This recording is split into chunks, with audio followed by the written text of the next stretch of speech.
Ah, nostalgia. It's something that can be truly beautiful and equally misleading at the same time. Think about it. We all have wonderful memories of games, TV shows and films we enjoyed thoroughly as a child or a young adult. Now, while most of the time these forms of entertainment are still good today, there are other times when we discover that something has not aged particularly well, or was never good to begin with, and our enjoyment comes purely from the nostalgia of experiencing it all those years ago. So in this series that I'm going to dub the Nostalgia Trip, I'll be looking at some games from my youth, likely covering anything from the ZX Spectrums up to the PS2. There are few people I idolised more as a child than Michael Biehn and Arnold Schwarzenegger. In fact, James Cameron's sci-fi classic The Terminator was one of my favourite films alongside The Lost Boys. Yeah, I was a strange kid. As a child, I never owned an NES, which is something I've recently rectified. Because of that, I never had the misfortune of playing that Terminator game on the system. Instead, I played the Mega Drive version by Virgin Interactive, a game I was very fond of despite being terrible at as a young child. But does it hold up well, or am I just being clouded by nostalgia?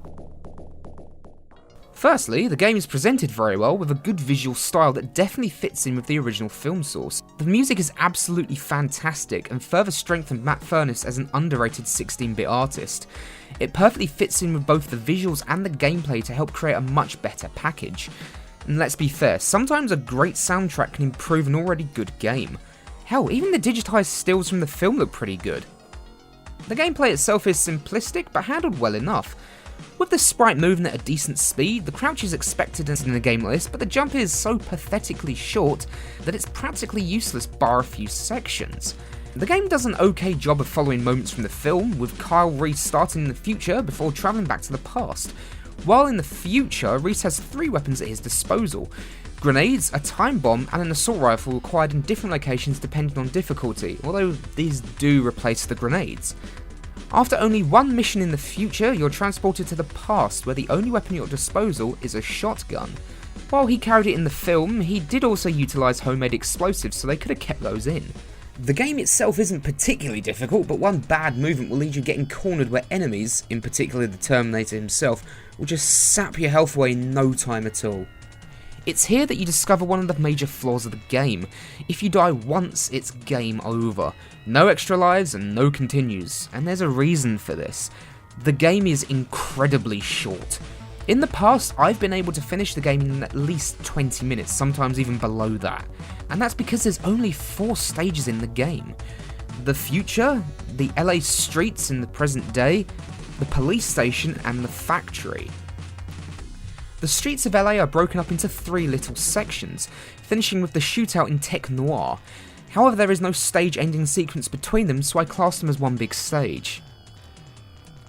You then move on to the police station, where you have to traverse the entire building to rescue Sarah Connor, and then you're at the final stage, which is the factory. This is the level that always caught people off guard. You see, you're constantly stalked by the now skinless Terminator. You are able to blast him off screen using your shotgun, however, after a set amount of times, he comes back without his lower half. The odd thing is, this actually makes him far more dangerous, as now you are unable to deal any damage to him, and if you take a wrong turn in the factory, you are utterly screwed. This is easily the worst level in the entire game, and I think it was made particularly hard for new players just to lengthen out the experience. Thankfully, once you know the stage layout, you can time everything perfectly, leading the Terminator to Sarah and the Crusher, where it is then destroyed once and for all. Oh, and Reese somehow dies. And that's it. We get one final digitized still with some text, and that's the end. And I have to admit, while I should absolutely hate this due to every stage past the first being incredibly shallow and the game's short length, I just enjoy it. It's fun for me to pick up and play and complete in a short 20 to 30 minute slot if I want a quick retro gaming session, or even less than that. But I also have to admit that in this case, my enjoyment is definitely fueled by nostalgia. However, with very low expectations, you may get some enjoyment from it. But like I said, nostalgia fuels this for me, which means that this game is definitely a nostalgia trip.